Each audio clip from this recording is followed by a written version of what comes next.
I have been in fantastic form in Assetto Corsa Competizione recently, and I've got every reason to believe I can challenge for another podium today in this Go Setups GT3 Sprint race at Silverstone on Low Fuel Motorsport. Yes, I'm starting down in P7, but just look how close it is in there. My time of 2:00.4 is just 1/10 off Salvatore Ferrara in third. Now the leading two look a bit too quick to catch, but as we so often see in sim racing, anything can happen. And it doesn't take long at all for this race to be blown wide open. Just check out what happens at the start of this one and then stay tuned to see if I can make the most of it. Okay, we're just about to get underway. It is a short rolling start here at Silverstone, so this race will be go in no time at all. But something doesn't seem quite right here. Look how far ahead the front two rows are. I'm staying within my green box, but I am nowhere near the cars in front. Lights are going green, and all of a sudden that red Ferrari in front of me, Francesco Bronya, must have realised that he crept too far forward.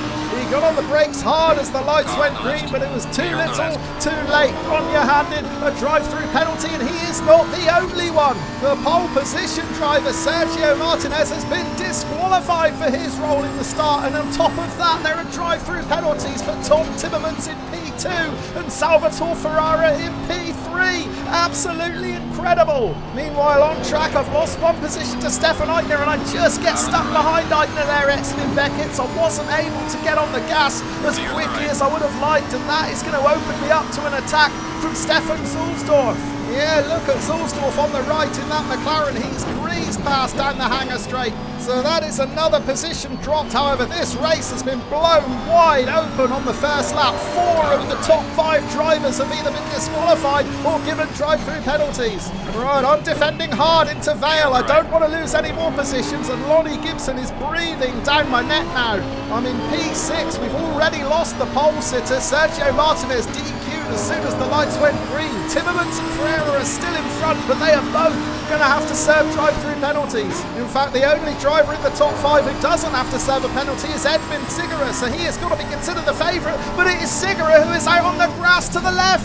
So I've got past Sigura, and now I can put Zulsdorf under more pressure if I can just hang it around the outside through Village. I'm going to have the inside line for this tight left-hander, and Zulsdorf goes to the outside around Eitner. That is not going to work. He runs out of room. In fact, I think he went out onto the grass, so I've snatched that position back too. I'm up into P4, and remember, the leading two are both going to have to pit, so this is effectively a battle for the lead with Stefan Eitner, and there is a gap on the inside into Brooklands. I'm going to go for it here. Eitner was certainly running in a bit hot into that left-hander. He left a huge gap on the inside. I wondered if I'd be able to hold it, but I have done.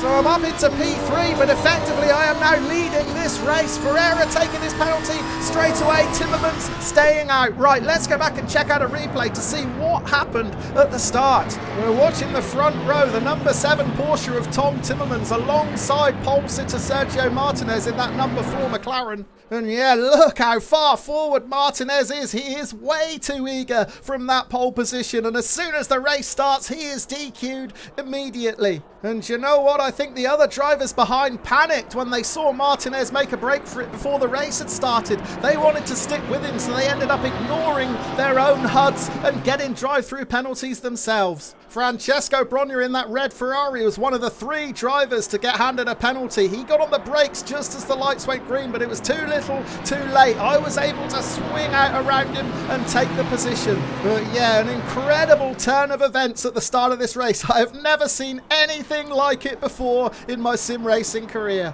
Moving on to Maggots then, and there's a coming together between Mate Turnsek in the Ford and Xiaoheng Lai in the McLaren. Then, at the end of the international straight, the only driver in the top 5 not to have a drive-through penalty makes a big mistake. Edvin Sigura, too late on the brakes, runs out onto the grass and loses a bunch of positions. I'm one of several drivers to get by, which gives me the opportunity to apply more pressure on Stefan Zulsdorf in that number 3 McLaren. I tried to position myself so I have the inside line for this upcoming left-hander, and in the end I had far more space than I was anticipating, because Zulsdorf runs out wide onto the grass, which leaves me in hot pursuit of Stefan Eichner. Now approaching Brooklands, I sensed an opportunity and I went for it, tucking it up the inside, taking third position, but effectively taking the lead of this race. Lap 2 then, I've just passed Salvatore Ferrara in pit lane and I'm about 2.5 seconds behind Tom Timmermans, but I'm not worried about that at all. Timmermans has still got to pit. Instead, I'm more worried about Stefan Eichner behind. We can ride on board with Eichner in the TV cam, top right of the screen, because right now Eichner is my main challenger for the race victory. Well, it wasn't quite as smooth as I would have liked through Beckett's there. I took a bit too much of the curb on the inside mid-corner, and that is going to give Eichner the advantage coming down the hanger straight. And I'm not going to take any chances here. I am going defensive early. I've closed off the inside line into Stone. Now Eichner's going to try and use his momentum around the outside to give it the inside line into Vale, so it's important that I switch as quickly as I can just to close off the inside line. Once again, I'm working really hard here to defend this position.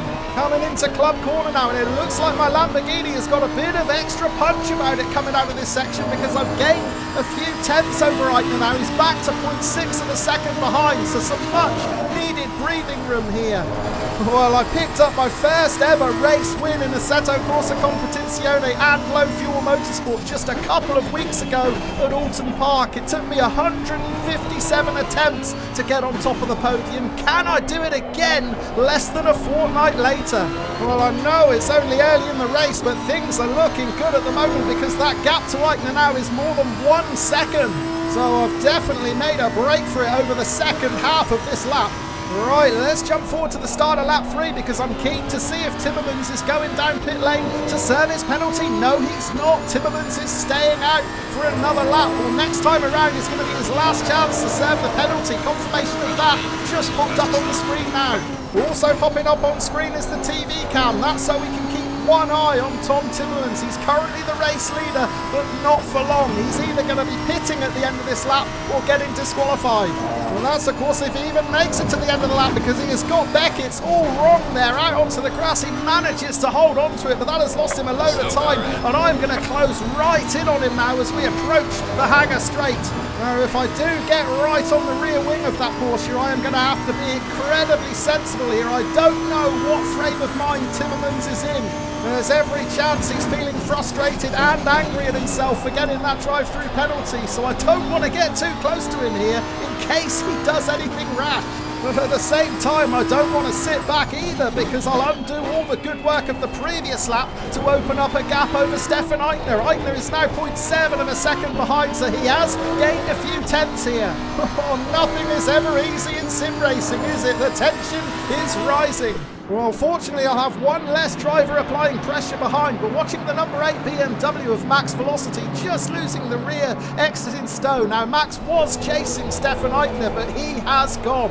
Right, here we are at the end of the third lap then. The last opportunity for Timmermans to take that drive-through penalty, and into pit lane he goes. So I am now officially the leader of this race. And let's keep one eye on what's going on behind me as well, because Eichner is under all sorts of pressure now from Lonnie Gibson in the Ford. Gibson making a move up the inside.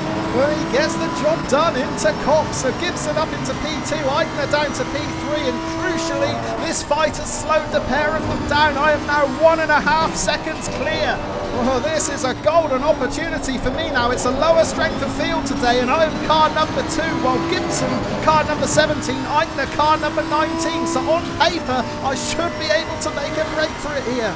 And sure enough, that's what's happened. I was looking at the leaderboard for milestones, and the first of them was opening up a 2-second advantage over Gibson. That came at the end of lap 5 with about 15 minutes left on the clock. Now I've settled into a good race pace here, and I've just set the fastest lap of the race so far at 2:00.5. Right, jumping forward to 2/3 race distance. I'm no longer the holder of the fastest lap. I'm not worried about that in the slightest. The only number I'm concerned with is that gap back to Gibson, and it is now more than 3 seconds. But I'm delighted to say that that gap kept on growing and growing. By the time I got to the final lap, I was nearly 5 seconds clear of Gibson. So at the start of the race, I set myself a target of a podium, but I have gone better still. I take the checkered flag to pick up my second ACC LFM victory. So yeah, an emphatic result for me, this one. Here are the classified results then, and for the second time in a fortnight I find myself on the top of the leaderboard. The fastest lap in the end went to Francesco Brogna, down in 16th position. Now you'll remember Brogna as the red Ferrari driver who started right in front of me on the grid. Now of course Brogna was one of 4 drivers in the top 5 to jump the start in that chaotic opening sequence here at Silverstone. I still can't quite believe that it actually happened, but I'm glad it did, because without it, I certainly wouldn't have won this race. As always, thank you all for watching, and I hope you enjoyed joining me for a second Assetto Corsa Competizione victory. Cheers for now.